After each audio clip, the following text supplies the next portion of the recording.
Institut caribéen d'études francophones et interculturelles.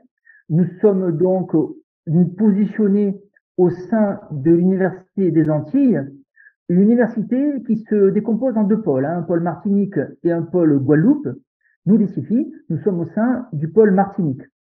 Alors, c'est un enseignement en ligne et à distance qui existe depuis 2014.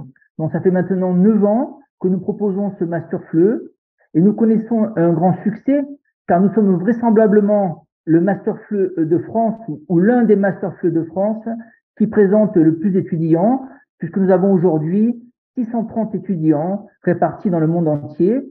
Il n'y a pas un continent où nous ne soyons pas présents.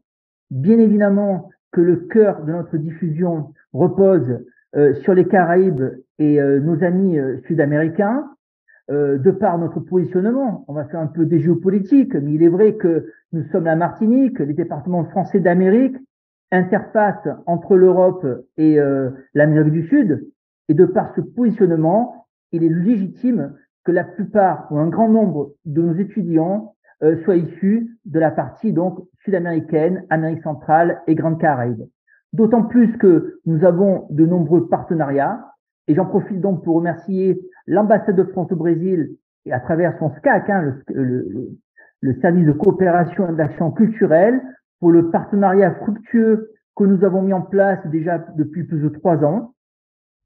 Et je tiens aussi à signaler qu'au-delà de ce partenariat avec ce poste diplomatique important, positionné dans un grand pays francophile, nous avons des partenariats avec l'ambassade de France du Mexique, du Venezuela, de la Bolivie, de l'Argentine, du Pérou, de toute la Grande Caraïbe, de Saint-Domingue et du poste de Sainte-Lucie qui rayonne sur l'ensemble des petites Antilles. Alors, je vais maintenant partager l'écran pour vous présenter notre Master FLE et vous montrer comment il se décompose. Voilà. Alors, le Master FLE est bien évidemment un diplôme français, donc européen. Il se décompose sur 2 années. Une première année qui est divisée en 2 semestres, premier semestre, deuxième semestre, et une deuxième année qui est divisée là encore en 2 semestres, un troisième semestre et un quatrième semestre où il n'y a pas de cours, justement, car ce quatrième semestre est réservé à l'écriture, à la rédaction du mémoire et à sa soutenance. Alors, sachez que ce master se décompose en 3 domaines. Un premier domaine qui correspond au cœur du métier du professeur de FLE, c'est-à-dire l'enseignement, la formation.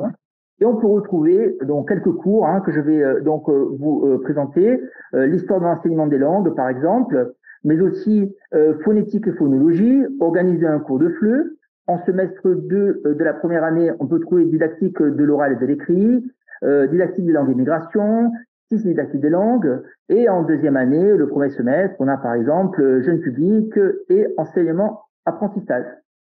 Un deuxième pôle, alors ce deuxième pôle est davantage basé sur le perfectionnement en langue française et en méthodologie et culturelle.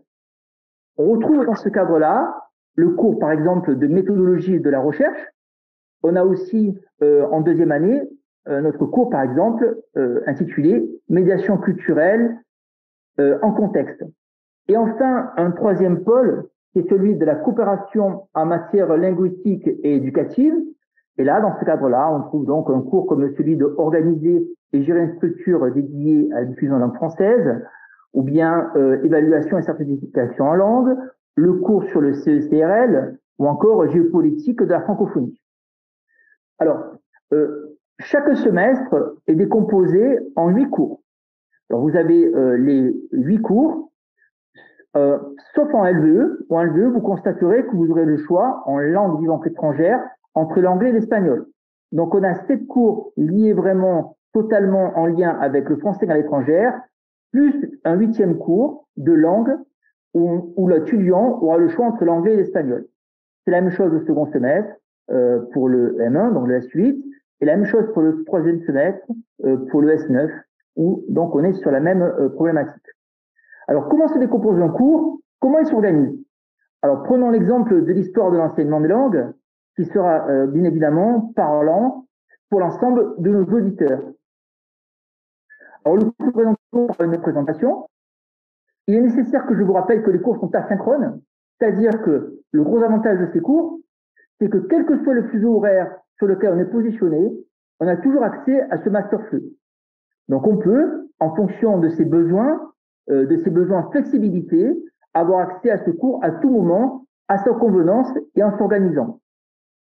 Les cours se décomposent toujours par d'objectifs généraux qui sont donc présentés dès le début, puis le contenu du cours, la didactique, et aussi et surtout un certain nombre d'outils qui permettent de créer un lien avec nos étudiants. Donc, par exemple, nous avons la mise en place de forums, donc parfois sur des thèmes spécifiques. Donc là, on est histoire de l'enseignement des langues. On est par exemple sur l'étude des trois objectifs fondamentaux. Donc l'étudiant peut cliquer sur cette partie-là et interagir soit avec l'un de ses collègues, soit directement avec le professeur. Et on voit que là, il y a eu vraiment beaucoup d'interactions. On a aussi la possibilité d'avoir accès à des quiz. Donc là, on a un quiz sur l'introduction de la grammaire. Donc, je clique dessus et on voit qu'on a eu donc là 421 personnes qui ont participé à ce quiz. Parfois aussi, nous avons accès à des vidéos. Alors là, je vais prendre le cours d'organiser et gérer une structure, puisque, comme vous le savez, être enseignant de FLE, c'est certes enseigner le français dans l'étrangère à des étrangers qui veulent apprendre le français, mais on a aussi la possibilité, on est aussi en capacité parfois de coordonner des cours ou de prendre la direction d'une alliance française, d'un centre de langue. Alors il y a un cours spécialisé, spécifique justement, et qui vous donne les clés à comment je gère, comment je m'organise, qu'est-ce que je dois faire si je suis en charge de la coordination d'un cours de FLE au sein d'une structure comme l'Alliance française, ou pourquoi pas d'un poste de direction. Alors, on a toujours la même structure avec la présentation des objectifs, mais aussi, ici, le cours est agrémenté de vidéos. Sachez enfin que parfois, sur certains cours, nous organisons des webinaires avec des intervenants extérieurs, comme récemment le conseiller de coopération d'action culturelle de l'ambassade de France au Venezuela, qui est intervenu sur la stratégie d'influence dans la Grande Caraïbe, ou bien avec aussi certains de nos chargés de cours qui disposent d'une compétence particulière, d'une vraie expertise, comme Monsieur Bruno Maigre, qui est donc directeur à France Éducation Internationale du département évaluation et certification, et qui intervient non seulement au sein du cours évaluation et certification en langue, mais en plus, qui propose tous les ans d'échanger avec les étudiants en direct sur les nouveautés, sur ce qui se fait dans le cadre des certifications en français. Alors, je vais terminer en vous parlant un petit peu de l'équipe. Nous sommes une équipe restreinte, nous sommes 6 titulaires positionnés en Martinique, mais nous nous appuyons aussi sur des vacataires qui ont une vraie expertise. Claudine Franchon est aujourd'hui ici avec nous et donc est l'un des plus grands témoignages de cette expertise, puisque Claudine est maître de conférence à l'Université fédérale de Brasilia, en charge responsable d'un département lié au français.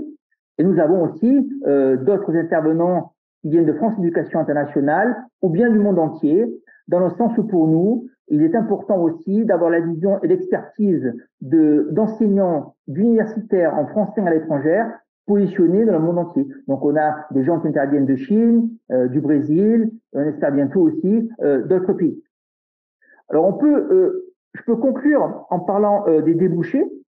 Alors les débouchés, grâce à ce master FLE, sont sur 3 axes. Le premier, bien évidemment, celui de l'enseignement du français dans l'étrangère. Le deuxième débouché est celui sur les postes de direction, de coordination que je viens d'évoquer.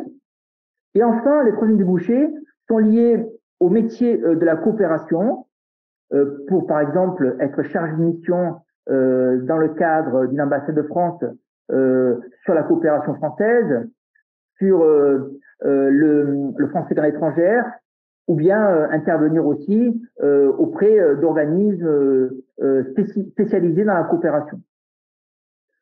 Voilà, donc je vous remercie. Joséphine, merci encore. Et puis, je laisse la parole donc à Joséphine pour faire le lien et je suis à votre disposition pour des questions.